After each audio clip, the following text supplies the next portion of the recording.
Chapter 14. Soon, Emmanuel and Sheldon arrived at the project site.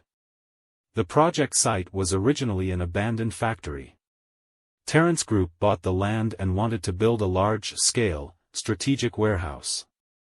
The company then commissioned Cloud Construction to build the warehouse. Halfway through the construction, the land had been taken over by a group of thugs as their activity site. They did so because the previous factory owner owed them their salaries. What the fuck? Are you guys a bunch of dimwits? Are you guys here to chase us away again? The previous owner hasn't paid us, so we're not leaving. Besides, Mr. Weber isn't negotiating with you guys. No matter how many times you try, you will achieve nothing. Are you not afraid of death? I dare you guys to get the police involved. Upon seeing Emmanuel and Sheldon, the thugs in the factory started swearing at them fearlessly. If Cloud Construction could deal with the thugs, they would have left the factory long ago. At that moment, Sheldon cast a helpless glance at Emmanuel, and he was already thinking about fleeing. However, Emmanuel wanted to bring Mackenzie to meet his mother, so he wasn't giving up so easily.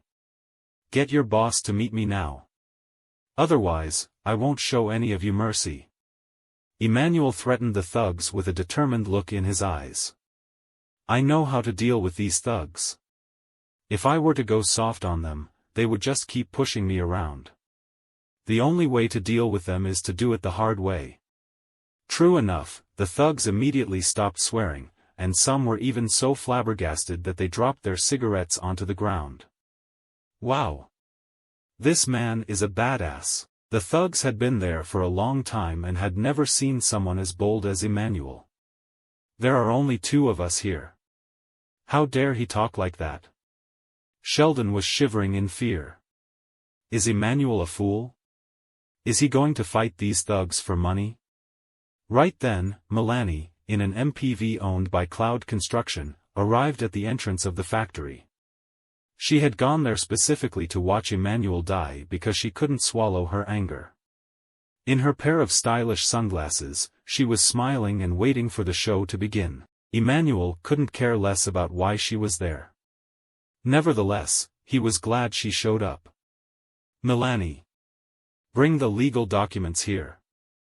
Show these guys the documents so that they'll scram. What the F***? Melanie was stunned when she heard Emmanuel's words. Is he stupid? Does he think the thugs care about the laws? If they did, this matter would have been settled long ago. What are you waiting for, Ms. Zimmerman? You're here to bring us the legal documents, right? Sheldon was a dense man, and he had no idea what was on Melanie's mind. Hence, he walked up to her instantly. Right then, all the thugs in the factory were staring at Melanie and smiling lecherously. Seeing that, Melanie started to tremble in fear. If the thugs choose to take matters into their own hands, I'll surely get dragged into this mess. What if they come after me because of my good looks? I won't be able to escape their clutches. With that in mind, Melanie answered, What are you talking about, Sheldon? What documents? I don't know what nonsense you are talking about. Melanie was eager to distance herself from Emmanuel and Sheldon, and she even wanted to run away there and then. I came to watch Emmanuel get into trouble, but I'm about to end up in hot water myself. Before she could drive away, Emmanuel reached his hand into the car and took out the legal documents in the car. After that, he flashed a half-smile and uttered, Ms. Zimmerman, are you already forgetting things? Aren't these the legal documents? Melanie's face went pale, and a grim expression soon appeared on her face. In a fit of rage, she gritted her teeth and thundered, Are you crazy, Emmanuel? You might want to die, but I don't. What makes you think you can get rid of these thugs? If you can do it, I'll give you a kiss in return. To her surprise, Emmanuel answered nonchalantly, I'm sorry, but I'm really not interested in you. Melanie was so enraged that her mind had gone blank. Instead of saying anything, she could only glare at Emmanuel. The latter ignored her, grabbed the legal documents, and walked toward the entrance. The moment he turned around, he saw a dozen burly men walking out of the building. All of a sudden, the burly men had the three of them surrounded. "Emmanuel, we should leave now." Sheldon was chickening out when he saw that. "I want to get my job done, but I'm not risking my life for it." Meanwhile, Melanie quickly returned to the car and rolled down the window to make fun of Emmanuel. "Loser, you've lost your mind, haven't you? Are you risking your life to make money because you failed to find yourself a wife?" Emmanuel didn't bother to respond to that. "I can't find a wife. I'm fighting for my future wife now." Without the slightest fear, Emmanuel opened the documents and showed them to the thugs. "This is the real estate document of Terrence Group and the construction permit of Cloud Construction. This land has long been owned by Terrence Group and has nothing to do with your previous boss. Please leave immediately." Upon hearing Emmanuel's serious tone, the thugs froze momentarily before bursting into laughter. "Huh. This fellow is a simpleton. Why is he telling us that?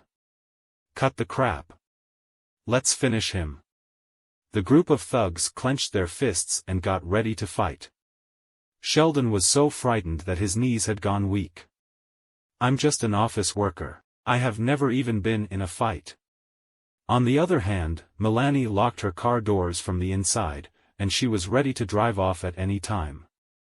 The principle of betraying a friend rather than sacrificing oneself described the situation perfectly at that moment. All she wanted was to stay alive.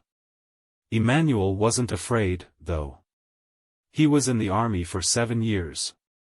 He was used to risking his life on the battlefield on a daily basis, so he wasn't backing down from a group of thugs in a fight. "This is nothing but a joke. Die, punk." A man with an afro swung a chain at Emmanuel. That man was one of Samuel's capable fighters, and he was involved in fights all the time. If he were to beat up a guy that came to chase them out of the factory, Samuel would be more than appreciative. In fact, the man with an afro had beaten up quite a few people before, and some were so badly injured that they had to receive emergency treatment at the hospital. That was how they scared the people from Cloud Construction off. None of the people involved in the project dared to call the police on the thugs. Gradually, they gained control of the piece of land. When everyone was waiting to see the chain hit Emmanuel and him bleeding all over the face, Emmanuel swiftly dodged it and threw a punch. Bang! The man with an afro was sent flying away. Not only did blood splatter everywhere, but the man with an afro also ended up knocking 6 other thugs down. "Oh, shit." The smiles on the thugs' faces froze. Melanie was stumped when she saw Emmanuel fight. This man can fight. Before the man with an afro could stand up, Emmanuel walked over to him with an icy expression and stomped on the man's leg. Crack. Ah. The man's body was flung into the air before crashing back onto the ground. All of a sudden, the man's face turned purplish, and he was rolling on the ground as he screamed in pain. Having witnessed that, everyone at the scene broke into a cold sweat. That's so ruthless. He broke the man's leg without batting an eyelid. How is he so cold-blooded? Who is he?